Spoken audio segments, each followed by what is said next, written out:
Shalom, shalom, chers frères et sœurs.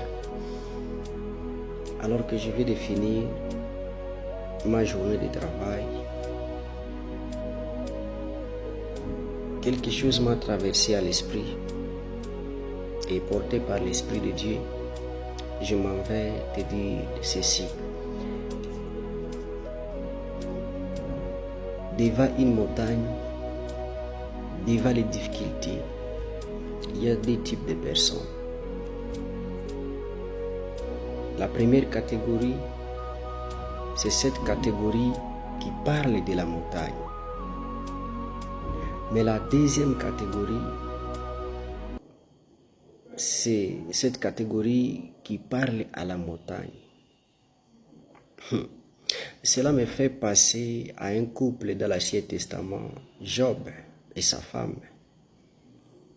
En une seule journée, ils ont tout perdu. Job a perdu les affaires et sa fortune. Et pour son entourage, c'était une malédiction. Or, c'était un test. D'un seul côté, la femme de Job voyait une montagne insurmontable. La femme de Job pensait qu'ils ne pouvaient plus récupérer tout ce qu'ils ont pu bâtir durant des années pour en avoir. Mais ce que j'aime avec Job, il ne voyait pas la montagne, mais il comptait sur la personne qui peut ôter la montagne. C'est comme ça que je dis, il y a deux types de personnes.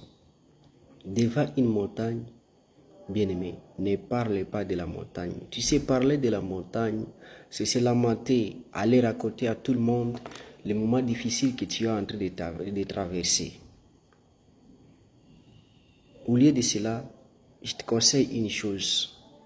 À tout moment que tu vas passer des moments difficiles, tourne-toi vers celui qui a dit ceci. Si vous avez la foi comme une graine de moutarde, vous direz à la montagne de se déplacer et d'aller se jeter à la mer. C'est ce que j'appelle parler à la montagne. Bien-aimés, nous avons une force que Jésus-Christ nous a confiée. Nous avons un pouvoir par son nom. Devant une difficulté, un enfant de Dieu ne ferme pas sa bouche. Un enfant de Dieu ne se lamente pas, mais il se lève pour déclarer, car la Bible dit, la vie et la mort sont au pouvoir de la langue. Tu dois utiliser ta langue dans la prière, dans la présence de Dieu, pour parler à la montagne.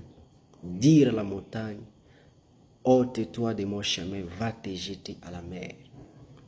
La montagne dont je suis en train de parler ici et que Jésus a illustré, ce ne sont que les circonstances de la vie, les difficultés, et que peut-être tu es en train de traverser une période que tu n'as jamais prévue dans ta vie. Tu penses que tu ne vas plus t'en sortir, tu ne vas plus te relever, mais laisse-moi te dire, d'un seul côté, il y a celui qui a la grâce, qui a le pouvoir, qui a la puissance. Et utilise ta foi, mets ta confiance à lui. Et il est celui qui renouvelle des forces.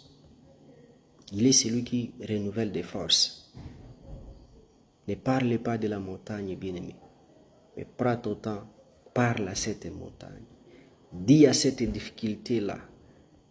C'est pour ça que Jésus a payé le grand prix sur la croix de Golgotha.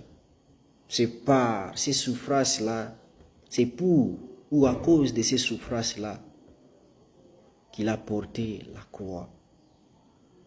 Arrête de te lamenter. Tourne-toi vers Dieu. Car Job dit, mon rédempteur est vivant. Et à la fin des comptes, Dieu lui a rendu la double portion de tout ce qu'il avait perdu. Il avait reçu la double part de tout ce qu'il avait perdu.